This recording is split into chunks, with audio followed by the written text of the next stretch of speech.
Hello friends, आज मैं आपको बताऊंगा आपको जो लंपी स्किन डिजीज़ है LSD, जो एक वायरल डिजीज़ होती है, इस डिजीज़ के बारे में फुल मेडिसिन ट्रीटमेंट यानी पूरा ट्रीटमेंट बताया जाएगा कि कौन सा ट्रीटमेंट करना चाहिए, कौन से इंजेक्शन का प्रयोग करना चाहिए, किस तरह की बोलस का प्रयोग करना चाहिए, किस तरह की आपको स्किन लोशन का आप अपनी जो गाय या भैंस के अंदर ये जो डिजीज़ हो जाती है तो इसके अंदर प्रयोग करना चाहिए। क्योंकि मेरे पास व्हाट्सएप पर बहुत इस तरह के कमेंट्स आ रहे थे कि सर लेटेस्ट वीडियो बना करके दे, जो हमारी जो गाय भैंसें हैं उसके अंतर्गत ये डिजीज़ फैल रही है, रियल में लगभग स्टेट के अंतर्गत ये डिजीज़ फैल भी रही है। तो इसके लिए मैं आपको सही और सटीक जानकारी के साथ आपको जो मेडिसिन बताऊंगा। रही बात जो जिस तरह की जो मेडिसिन बता रहा हूँ उसे रिजल्ट भी बहुत ही गाय या भैंस में देखने को मिला भी है, रिकवरी भी बहुत ही ज़्यादा फास्ट उन इंजेक्शनों से हुई भी है। तो कौन से इंजेक्शन इसमें प्रयोग किए जाएंगे उसके बारे में इस वीडियो के अंदर बताया जाएगा। तो वीडियो लंबी भी होगी तो वीडियो को आप स्किप करके मत देखना, पूरा देखेंगे, पूरा प्रॉपर नॉलेज मिलेगा। और एक और बताना चाहता हूँ कि जो वायरल डिजीज़ होती है इनका इलाज सिम्टोमेटिक ही होता है,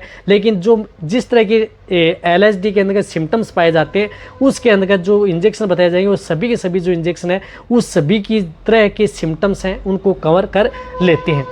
तो कौन से इंजेक्शन व कौन सी दवाइयाँ प्रयोग की जाती है वह मैं आपको मेरी टेबल पर लेकर के चलता हूँ। जो आपको मेरी टेबल के ऊपर दिख रही हैं इस तरह का ट्रीटमेंट यदि लंपी स्किन डिजीज़ हो जाए तो कराया जाता है। देखो, सबसे पहले तो मैं आपको बताना चाहता हूँ कि जब यदि आपके पशु में लंपी स्किन डिजीज़ के जो सिम्टम्स यदि आपको देखने को मिल रहे हैं या इस तरह की यदि आपके पशु में दिक्कत हो रही है या पहले भी आप अपने पशु को जिस प्रकार से ये VSPL की आती है डोरामेक्टिन बोलस ब्लू डोर, ये बोलस आप उस पशु को ज़रूर दे देनी है जिन पशु में यदि लंपी स्किन डिजीज़ यदि LSD हुई है।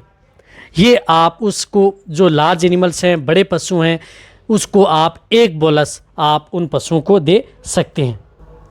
और जो मीडियम साइज़ के हैं, छोटे पशु हैं, तो इन्हें हाफ बोलस आप उन पशुओं को सुबह खाली पेट ये बोलस उन पशुओं को ज़रूर दे देनी है।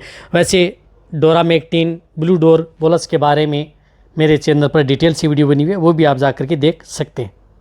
कहने का मतलब है ये बोलस तो आपको लंपी स्किन डिजीज़ वालों को देनी ही देनी है यदि आप उन पशुओं को जल्दी रिकवरी लेना चाहते हैं। तो रही बात जब यदि आपके पशु में जिस प्रकार से लंपी स्किन डिजीज़ है या अदर डिजीज़ वायरल डिजीज़ हुई है तो उसके अंदर आपके पशु की जो इम्यूनिटी है वो बहुत डाउन हो जाती है।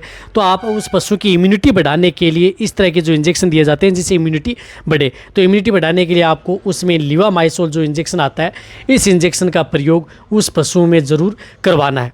ये इंजेक्शन की डोज 1 ml पर 30 kg बॉडी वेट होती है। यदि जिन पशुओं का वजन ठीक है, 400 से ज़्यादा है, तो 15 ml उसे आप सबकट यानी त्वचा के नीचे ये इंजेक्शन आप उस पशु को एक बार ज़रूर लगवा देना है। जिन पशुओं का ज़्यादा बॉडी वेट है, 500 से ज़्यादा है, तो इसे आप 20 ml सबकट यानी ये इंजेक्शन आप उस पशु को ज़रूर लगवाना है। क्योंकि कोई भी वायरल डिजीज़ के लिए इम्यूनिटी होना पशु के लिए बहुत ज़्यादा ज़रूरी है। जब तक पशु की रोग प्रतिरोधक क्षमता नहीं बढ़ेगी तब तक वह पशु ठीक नहीं हो पाएगा। तो इस इंजेक्शन का इस डिजीज़ के अंतर्गत बहुत बड़ा रोल है, तो इस इंजेक्शन का भी प्रयोग उस पशुओं में करवाना है। रही बात इस डिजीज़ के अंतर्गत यदि आपके पशु में जो स्किन के ऊपर जो आपने देखे हैं कि बड़े बड़े से गांठे से बन रही हैं, गांठेदार हो रही हैं, तो उस स्थिति के दौरान आप इसमें एंथ्योमेलाइन इंजेक्शन का भी रिजल्ट हमने बहुत देखा है, जो इसका रिजल्ट पाया भी है। तो एंथ्योमेलाइन इंजेक्शन आता है, ये इस इंजेक्शन का भी प्रयोग उस पशुओं में ज़रूर करवाना है जिसके अंदर साल्टोलिथियम एंथ्योमिनी थायोमेलेट इस साल्ट का इंजेक्शन है। इस इंजेक्शन का प्रयोग उस पशुओं में करवाएं। 20 ml जो लार्ज एनिमल्स हैं, बड़े पशु हैं जिनका बॉडी वेट ठीक है, तो इसे 20 ml ओनली ऑन इंट्रामस्कुलर आप लगाएं। और इस इंजेक्शन की डोज आप 72 घंटे बाद में एक डोज आप उस पशु को एक और लगा दें। इस लंपी स्किन डिजीज़ के अंतर्गत एंथ्योमेलाइन का भी यदि आप प्रयोग करेंगे तो बहुत ही अच्छा रिजल्ट आपके पशु में देखने को मिलेगा। इसलिए आप ये एक बार लगाने के बाद में 3 दिन बाद में आपको ज़रूर इस इंजेक्शन का प्रयोग करना है। साथ साथ यदि आपके पशु में इसके अंतर्गत एविल इंजेक्शन का भी प्रयोग किया जाता है तो इसके अंतर्गत आप एविल इंजेक्शन का प्रयोग जो बड़े पशु हैं, लार्ज एनिमल्स हैं, उनमें आप 10 से 15 ml इंट्रामस्कुलर आप एविल इंजेक्शन का भी प्रयोग उस पशुओं में ज़रूर करवाना है। कहने का मतलब है कि यदि एविल इंजेक्शन तो आप उस पशु को 12 घंटे के अंतराल में भी आप लगा सकते हैं। तो इस इंजेक्शन का प्रयोग आप उस पशुओं में करवाएं। साथ साथ क्या होता है कि उस पशु के टेम्परेचर भी बढ़ता है, पशुओं को दर्द भी होता है, सूजन भी रहती है। तो उस स्थिति के दौरान आपको जो analgesic, antipyretic, anti inflammatory injection के तौर पर आप मेगलोडाइन इंजेक्शन, जिसके अंदर साल्टो फ्लूनिक्सिन मेगलोमाइन, बहुत ही अच्छा इंजेक्शन है, सेफ रहता है पशु के लिए, चाहे कैसा भी पशु सेफ है। तो इस इंजेक्शन का प्रयोग उस पशुओं में ज़रूर करवाना है।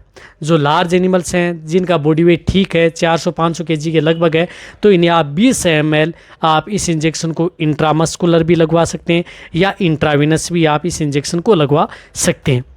इन कोई से भी रूट से, दोनों रूट में से आप कोई सा भी रूट यदि आप उस पशु को लगवाएंगे तो आपके पशु में जल्दी रिकवरी देखने को मिलेगी। तो आप एनाल्जेसिक के तौर पर इस साल्ट का इंजेक्शन आप ज़रूर अपने पशुओं में प्रयोग करें। और जो जितने भी जो इंजेक्शन है, ये इंजेक्शन जितने भी जो पशुपालक देख रहे हैं वह खुद प्रयोग न करें, पशु चिकित्सक के द्वारा ही, यानी वेटरनरी डॉक्टर के द्वारा ही आप ये इंजेक्शन उन पशुओं को लगवाएं।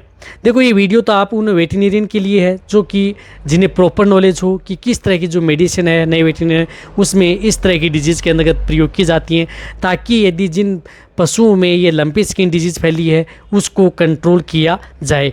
उस मकसद के लिए ये वीडियो आपके लिए बनाई गई है। सिम्टम्स, ट्रीटमेंट, वैक्सीनेशन, उसके बारे में मेरे चैनल पर डिटेल सी वीडियो बनी हुई है, वो भी आप जा कर के देख सकते हैं। यदि आपको और भी सिम्टोमेटिक यदि उनके बारे में जानना है तो मेरे चैनल पर 1 से 2 वीडियो और बनी हुई है, वो भी आप जा कर के देख सकते हैं। इस लंपी स्किन डिजीज़ में क्या होता है, जो दोनों पैरों के बीच में जो सूजन आ जाती है ब्रिस्किट के अंतर्गत, यदि सूजन है तो उस स्थिति के दौरान आप फ्यूसिमाइड साल्ट का जो इंजेक्शन आता है, जिस प्रकार से रिमोट वेट इंजेक्शन है, ये इंजेक्शन 10 ml इंट्रामस्कुलर उस पशु को लगाएं। यदि सूजन यदि नहीं है तो आपको कोई ज़रूरत नहीं है, सूजन है, पानी सा भरा हुआ है, तो आप इस इंजेक्शन का भी प्रयोग उस पशुओं में ज़रूर करवाना है यदि आपको अच्छा रिजल्ट यदि उन पशुओं में लेना है तो। अब साथ साथ मैं आपको बताना चाहता हूं कि इसके अंदर जो एंटीबायोटिक, जो ब्रॉड स्पेक्ट्रम एंटीबायोटिक है, तो इसके अंदर आप जिस प्रकार से सेफ्ट्रीजोन एंड सल्बाक्टम सोडियम का जो इंजेक्शन आता है, जिस प्रकार से फार्मेक्टम है, फार्मर्स फार्मा कंपनी का जो इंजेक्शन है, इस इंजेक्शन का भी प्रयोग आप उस पशु में, इस साल्ट की एंटीबायोटिक इंजेक्शन का प्रयोग उस पशु में करना है जो 4.5 ग्राम में आता है। लार्ज एनिमल्स में आप ये इंजेक्शन भी उस पशु को ज़रूर लगवाएं, इंट्रामस्कुलर या इंट्राविनस, ये भी आप अपने पशु चिकित्सक से ज़रूर लगवानी है यदि आपको बेटर रिजल्ट लेना है। यदि वैसे भी यदि आप फार्मर्स जो फार्मा कंपनी है, इसकी यदि आप मेडिसिन यदि आपको या अदर जो इंजेक्शन हैं, दवाइयाँ हैं, मेडिसिन यदि आपको मंगानी है, तो जो आपको स्क्रीन पर जो नंबर दिख रहे हैं, इस नंबर पर आप कॉल कर सकते हैं। इंडिया के किसी भी कोने में जो वेटरनरियन है, वेटरनरी डॉक्टर हैं, पशुपालक हैं, मेडिकल स्टोर हैं, तो आप सस्ती रेट पर आप ये दवाइयाँ आपको घर बैठे उपलब्ध हो जाएंगी और उपलब्ध करा देंगे यदि आप जो नंबर पर कॉल करेंगे तो ये इंजेक्शन भी आप उस पशु को लगाना है। देखो, ये इंजेक्शन है, ये तरह के इंजेक्शन आप उस पशु में प्रयोग करना है।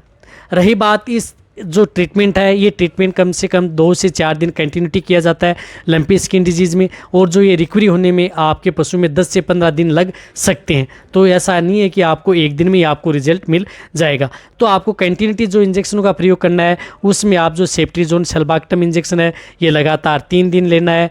एविल इंजेक्शन है, ये भी आप 5 दिन तक प्रयोग कर सकते हैं। फ्लूनिक्सिन मेगलोमाइन है, ये भी 3 से 5 दिन तक आप इसका प्रयोग कर सकते हैं, इनका प्रयोग कर सकते हैं। लिवामाइसोल इंजेक्शन, ये इंजेक्शन सिर्फ एक बार लगाना है। एंथियोमाइलिन इंजेक्शन आपको उस पशु को 3 दिन में यानी 72 घंटे में एक बार लगाना है।